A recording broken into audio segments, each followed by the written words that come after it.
Olá, gente, tudo bem? Vamos verificar agora gráfico de função, tá? Dado esses dois gráficos aqui, gráfico 1 e gráfico 2, nós vamos verificar se são ou não gráficos de função. Olha só, aqui está o primeiro gráfico. Repare que eu tracei uma reta paralela ao eixo Y, aqui, perpendicular a x, paralela a y.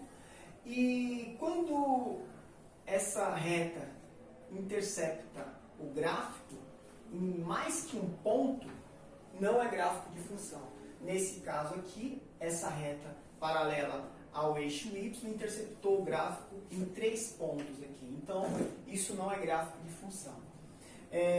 Veja que esse ponto aqui, ó, é o par ordenado x, y1, certo? Esse segundo ponto aqui é o par ordenado x, y2. E esse terceiro ponto é o par ordenado x, y3. Tá? Se a gente for representar em diagramas esses pares ordenados, olha como que fica. O elemento do conjunto A é o x. No conjunto B nós temos y1, y2 e y3. E o x está tendo correspondência com y1, com y2 e com y3. Então, quando isso ocorre, não é função. Ok? Então, nesse caso, não é gráfico de função. Tudo bem? Então, nesse primeiro caso, não é gráfico de função. Agora vamos analisar esse segundo caso aqui. Dado esse gráfico, quando eu traço retas paralelas ao eixo Y, tá? Perceba que essas retas aqui interceptam o gráfico em apenas um ponto. Cada reta intercepta o gráfico em apenas um ponto. Então, neste caso, é gráfico de função. Sempre quando isso acontecer, é gráfico de função. Vou colocar um segundo exemplo aqui. Segundo exemplo de gráfico de função. Vou traçar esse gráfico, certo? E vou traçar retas aqui paralelas ao eixo Y. Então, essa reta é paralela ao eixo Y.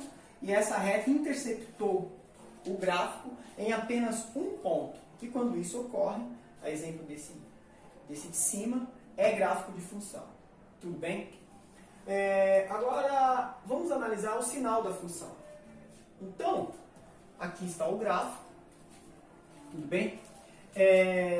Quando o gráfico está acima do eixo OX, quando está acima desse eixo OX, ele é positivo.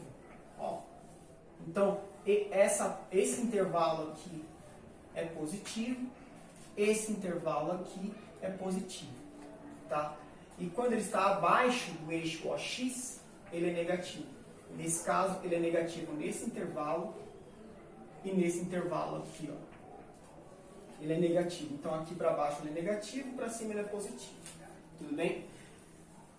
Então, vamos analisar agora as funções monotônicas, tá? A ideia dessas análises é verificar quando a função é crescente, quando a função é decrescente, quando a função é estritamente crescente, estritamente decrescente, ou simplesmente a função é constante. Então, olha só.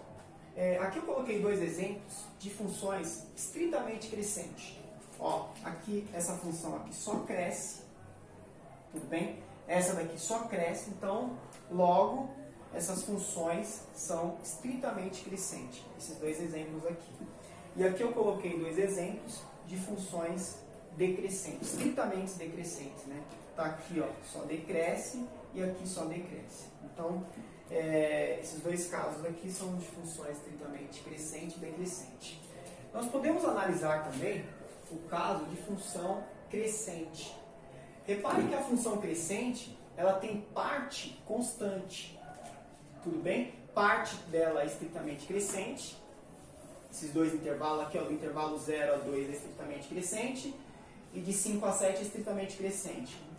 Do intervalo 2 a 5 é constante. E de 7 a 9 é constante também. Então, nesse caso aqui, esse conjunto de intervalos, né, esses intervalos aqui, formaram uma função crescente. No caso da função decrescente, nós temos intervalos constantes e intervalos estritamente decrescentes.